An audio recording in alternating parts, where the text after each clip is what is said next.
Masters, we will read today Spiritual India Magazine, January, February 2013. Bi-monthly New Age Magazine, Volume 10, Issue 1. Spiritual Paradise on Earth by the year 2020.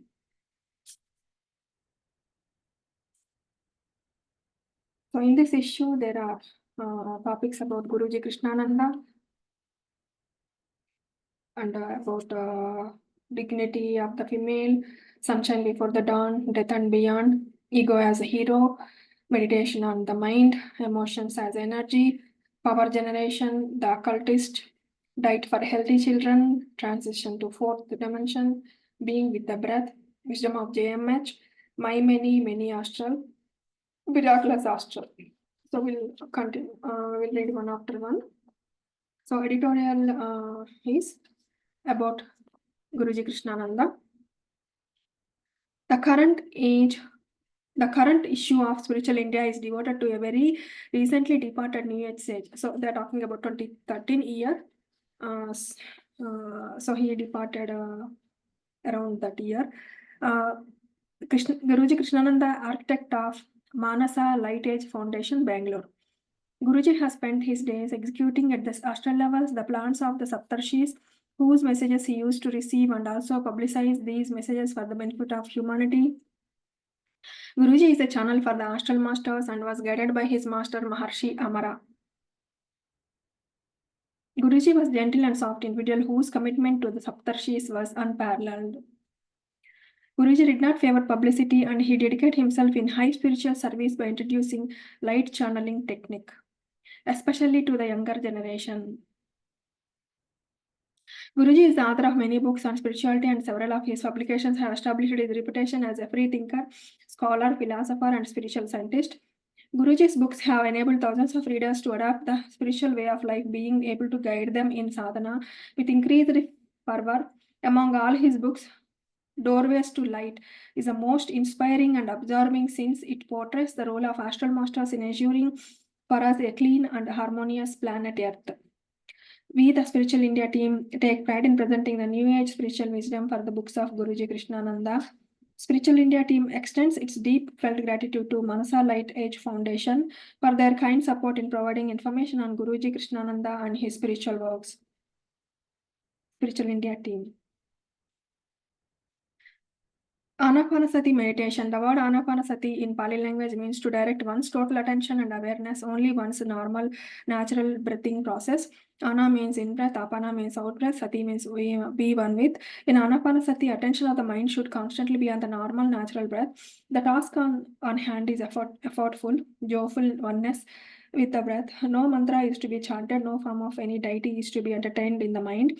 No Hatha-yogic pranayama practices like kumbhaka, holding the breath, should be attempted. Any comfortable sitting posture can be taken. The posture should be as comfortable as possible. Hands should be clasped and all fingers should go into all fingers. Eyes should be closed. The crux of the matter is to resist to the best of our abilities the routine wanderings of the mind. All stray thoughts should be cut right away, as and when they keep arising. When we are with the breath energy, the mind becomes rather empty. Then there is a tremendous inflow of cosmic energy into the physical body. Gradually, the hitherto dormant third eye becomes activated by cosmic consciousness is experienced. Brahmarshi Patriji, Spiritual India 3, page number 3, January 15, 2013. January, February 2013. Spiritual health is obtained only through Anapanasati meditation. Be with the normal breath. Inhale softly, easily. Exhale softly, easily. Let your breath be a rhythm of calm. Your breath is rhythm of calm. Follow your breath. Be absolutely calm mentally. Use your mind to follow your breath. In, out, that is all. Be relatively still physically. Be with your breath energy. Let your breath energy baptize you. Anapanasati meditation is so simple, so very easy, not at all difficult. Meditation should be done regularly every day. Meditation can be done by anyone at any age, at any time, at any place. Meditation should be done as per one's age in terms of so many minutes, 20 minutes if your age is 20 years, 40 minutes if your age is 40 years, and so on and so forth. Spiritual health is the root, physical health is the fruit. Guruji Krishnananda, Manasa Light Age Foundation, Bangalore. Guruji Krishnananda, Somerset Maugham, Oscar Wilde, Wilde, and Jean Paul Sartre, to name a few.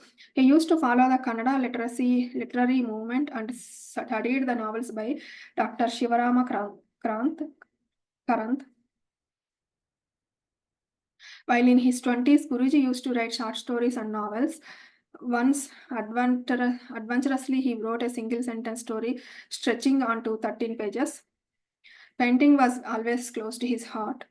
Vincent van Gogh was his favorite, so were the great painters like Claude Monet, Pablo Picasso, Renier, and Salvador Dali. He used to paint sometimes. Movies and music were his other interests. Besides old classics, he also appreciated recent movies like Cinema Paradiso, August Rush, and Chocolate. He enjoyed listening to Pandit Bhimsen Joshi, Pandit Ravi Shankar, and Ustad Zakir Hussain. Guruji Krishnananda was born as a Lakshmi Narayana Murthy on 18th May 1939 to a simple family in a small town called Anekal, about 60 kilometers from Bangalore.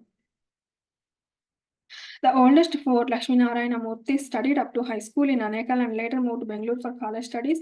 He was a bright student and always excelled in studies. Guruji graduated in bachelor's degree in science and immediately joined the Posts and Telegraphs department.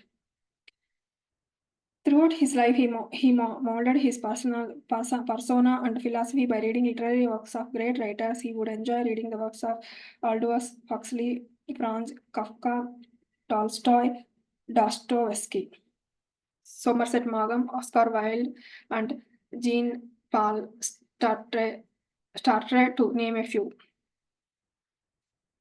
Krishnananda met Maharshi Amara in the year 1977. Later, he took voluntary retirement from his career of 22 years so that he could become Maharshi Amara's full-time disciple. His journey from a simple family man to a spiritual master has been narrated by him in his autobiography Doorways to Light.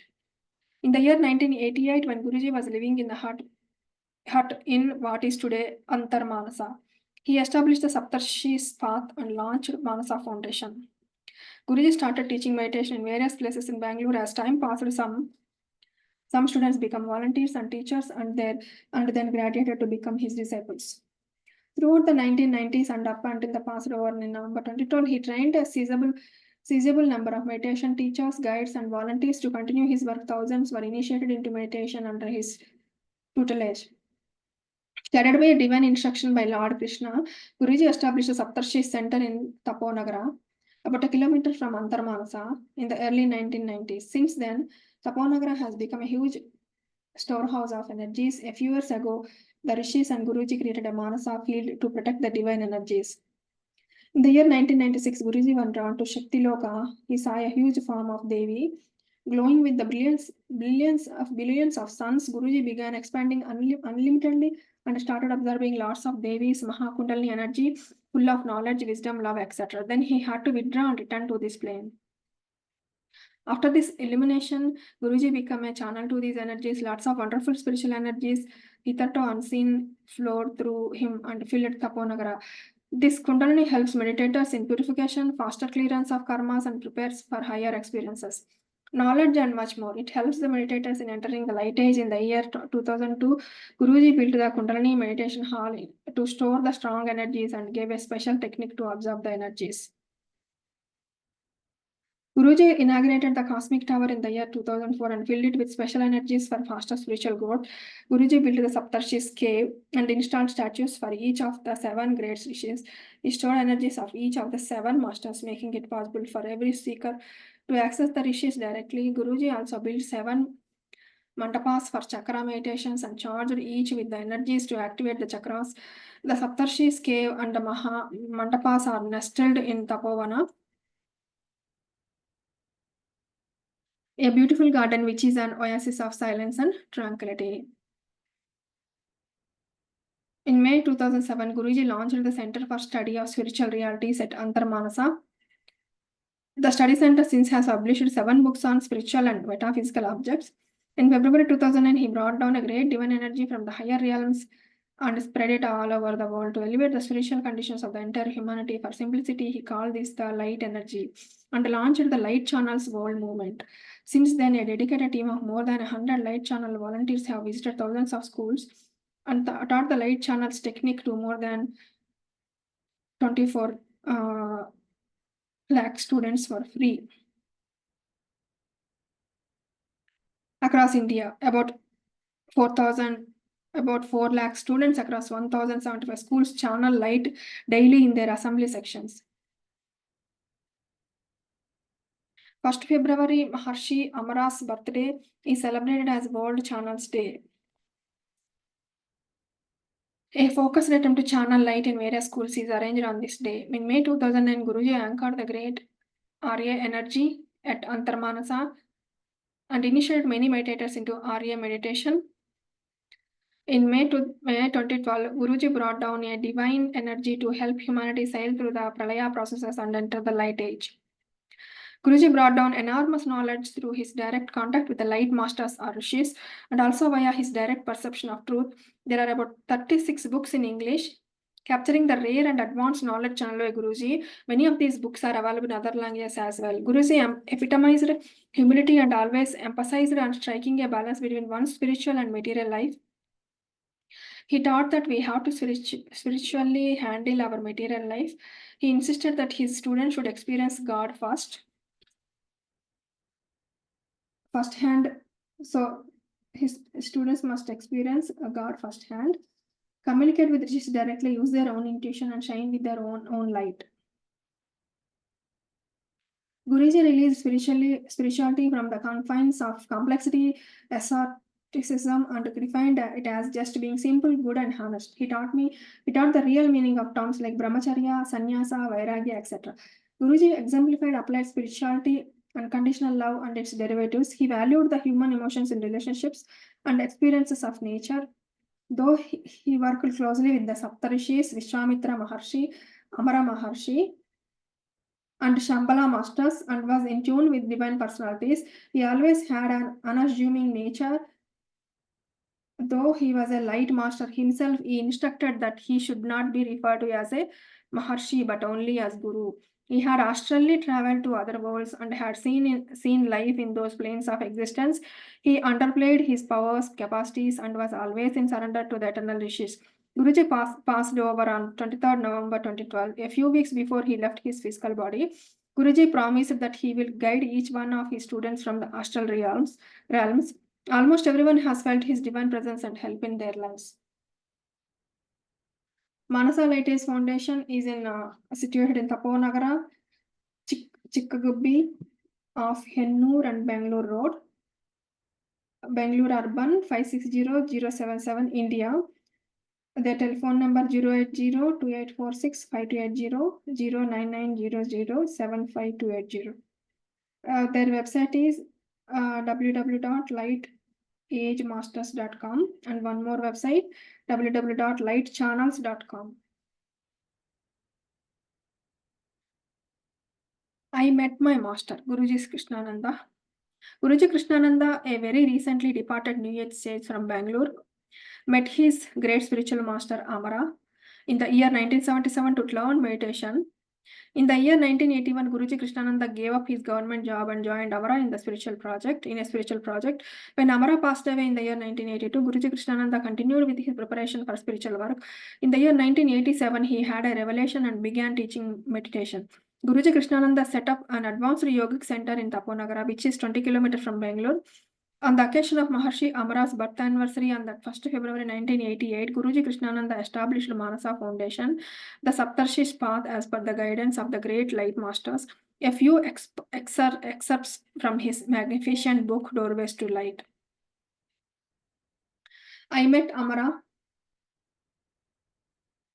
in the year 1977. It was a cool February evening in Bangalore when I walked into his house with my friend. We waited in the neatly furnished drawing room only for a few minutes. A strongly built man in his 50s moved in majestically and smiled gently. It was Amara. I had composed myself to meet a person with a flowing beard and hanging beads, but Amara was entirely different. He looked like a professor in his neatly pressed shirt and trousers. But there was something very big about him that I could not grasp at the time. After the introduction, Amara asked me, "Why so you want to meditate?" I nodded. His voice was rich, soft, and intimate. He smiled and stared at me for a long time. I could not read him, and I was aware that he was probing me deeply. I was also aware that something was surfacing in me, a hazy memory, a warm feeling. I told him that he looked very familiar. He smiled again as he spoke. "We have met earlier." No, this is the first time that I'm meeting you. We have met in the past lives. I did not know how to react. I would have laughed at anyone else, but he sounded so genuine and sincere. I waited for him to continue, but he remained silent. Perhaps he did not want to elaborate. It was enough to speak the truth. It needed no explanation. He asked me to meet him the next day. As we were leaving, he said, "The rishis will initiate you. I will fix up an appointment with them." Appointment with the rishis? My friend had, of course, briefed me earlier. Amara was in contact with the Sapta rishis, the seven great masters, the hierarchy in the higher planes. He would meet them daily during nights, traveling in his astral body, and would participate in the works related to human welfare and evolution. Will the rishis come tomorrow? Will I be able to see them? I was thrilled with anticipation and let my imagination go wild as we stepped out into the noisy street and the cold world that appeared strange and different now. As with Amara the next day at the appointed hour, he led me to a room upstairs.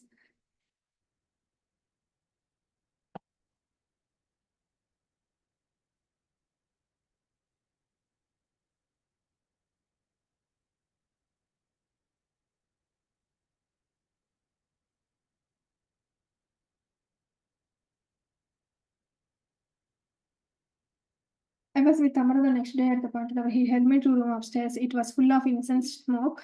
There were big idols and huge mirrors. There was an intimate quietude and a divine atmosphere.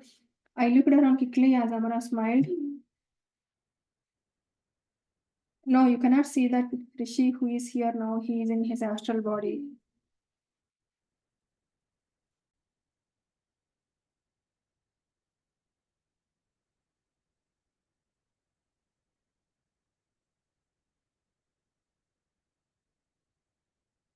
So I was with Amara the next day at the appointed hour. He led me to room upstairs. It was full of incense smoke. There was big idols and huge mirrors. There was an intimate quietude and divine. I looked around quickly as Amara smiled. No, you cannot see the Rishi who is here now. He is in his astral body. I glanced around again quickly without expecting to see the Rishi. He must have been there. The place was vibrant with a divine presence. I could touch him mentally. I sat down in front of Amara and waited. Amara gave me very clear instructions about meditation. Meditation is silencing. We silence the entire system, body, mind, and intellect, gradually in silence. Many inner processes begin. First, the system gets cleansed, then it prepares to go through higher experiences, which will eventually transform us into higher beings. We will be gradually linked to our source and receive all knowledge about ourselves, this creation, birth, death, etc. directly. Is meditation concentration? No, it is beyond concentration. It's a journey in consciousness as we advance. But I have read in books. I know there are many distortions, but my knowledge is from the rishis. It is they who taught humanity meditations in the beginning. Thousands of years ago, they are the original masters. I will explain more later. Now close your eyes and fix your gaze at your mind at your mid-brow point. The rishi here will charge you with the spiritual energy, initiating you into meditation. I closed my eyes, fixed my gaze, and waited. Then I felt a wave of energy descending on me, and then I lost my consciousness. When I opened my eyes, Amara smiled, and 1 hour had passed. I went home dazed but with a very pleasant state of mind. Thus, my journey in consciousness began. I began meeting Amara regularly on Friday evenings as suggested by him. I would wait all the week for this precious hour with him. We would check up and guide my meditations and pass on rare knowledge, and thousands of years of tapas would not have helped me gather. He explained things not found in books and gave me the old science of meditation. Amara was Ambarisha Varma Desai of Kaus- Kausalagi royal family. He was born in Bangalore in the year 1990, in the very house where Sir C.V. Raman lived. Later on, he studied in Bangalore and then in Madras for a degree in science. He did not work for his living at any time. His people were very rich. When the land reforms were introduced, they lost most of their lands and property. Amra was married and had a daughter. His only brother died young. Once he was considered for the position of an ambassador, which he declined to continue his work with the rishis, both on his physical plane and astral.